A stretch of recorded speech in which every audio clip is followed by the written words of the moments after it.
राजा रघुवंशी हत्याकांड से जुड़ी बड़ी खबर है, जहां सोनम रघुवंशी जमानत के खिलाफ याचिका, जमानत के खिलाफ सुप्रीम कोर्ट में सुनवाई और जमानत के खिलाफ सुप्रीम कोर्ट पहुंची है मेघालय सरकार,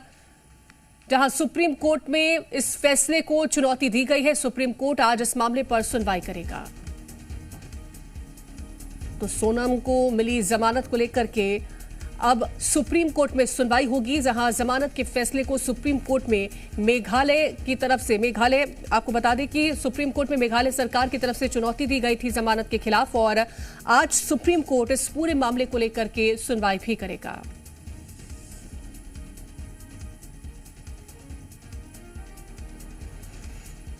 तो राजा रघुवंशी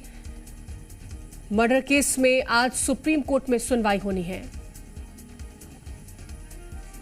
और ज्यादा जानकारी लेंगे संवाददाता अरविंद सिंह हमारे साथ जुड़ गए हैं दिल्ली से। अरविंद, आज सुप्रीम कोर्ट में सुनवाई होनी है इस जमानत के खिलाफ जिस तरह से याचिका लगाई गई है मेघालय सरकार की तरफ से, क्या दलीलें रखी जा सकती है, क्या जानकारी, कब तक सुनवाई शुरू होगी?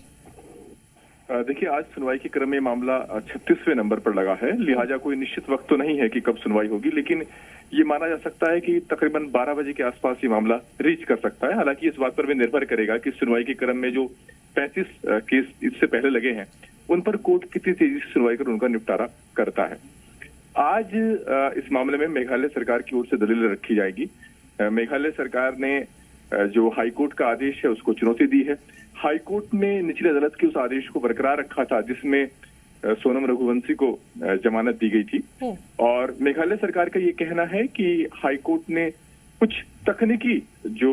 प्रोसीजर लिस्ट है उनके आधार पर जमानत दे दी। हाईकोर्ट ने इस तथ्य की उपेक्षा की कि सोनम के खिलाफ आरोप बेहद गंभीर है, ये हत्या जैसा संगीन मामला है, और ऐसे में अगर गिरफ्तारी से जुड़े दस्तावेजों में कोई टाइपिंग की गलती की वजह से अगर कोई धारा गलत लिखी गई है तो ये अपने आप में जमानत का आधार नहीं बन जाता। हालांकि हाईकोर्ट की तरफ से इस बात पर भी आपत्ति जाहिर की गई थी कि इस मामले में पुलिस ने सोनम को गिरफ्तारी के वक्त उसे सही तरीके से कारण नहीं बताया कि आखिर किस आधार पर उसे गिरफ्तार किया गया है। सोनम को जो दस्तावेज दिया गया था उसमें 17 विकल्प थे और उनमें कुछ ऐसे कारणों का भी जिक्र था जिनका इस केस से कोई सीधा वास्ता नहीं था। मतलब उन कारणों में ये भी कहा गया था कि सोनम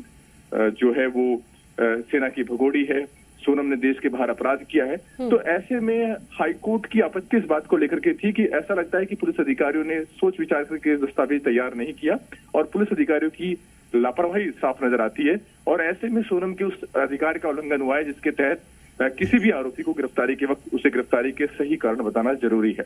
तो कहीं ना कहीं सोनम को इसी आधार पर निचली अदालत से लेकर हाईकोर्ट तक जमानत मिली है, और मेघालय सरकार का ये कहना है कि सिर्फ कुछ तकनीकी खामियों के चलते जमानत देना गलत है, यह हत्या जैसा संगीन मामला है। और साथ ही सबसे बड़ी बात यह कि सरकार की तरफ से इस बात की भी आशंका जाहिर की गई कि अगर सोनम की जमानत बरकरार रहती है तो ऐसी सूरत में वो कानूनी प्रक्रिया को छोड़ करके बीच में भाग भी सकती है, वो फरार भी हो सकती है। ठीक है, अब देखना होगा कि सुप्रीम कोर्ट में आज इस पूरे मामले को लेकर जब सुनवाई होती है तो क्या कुछ सुप्रीम कोर्ट का पक्ष रहता है। फिलहाल बहुत शुक्रिया आपका तमाम जानकारी पहुंचाने के लिए।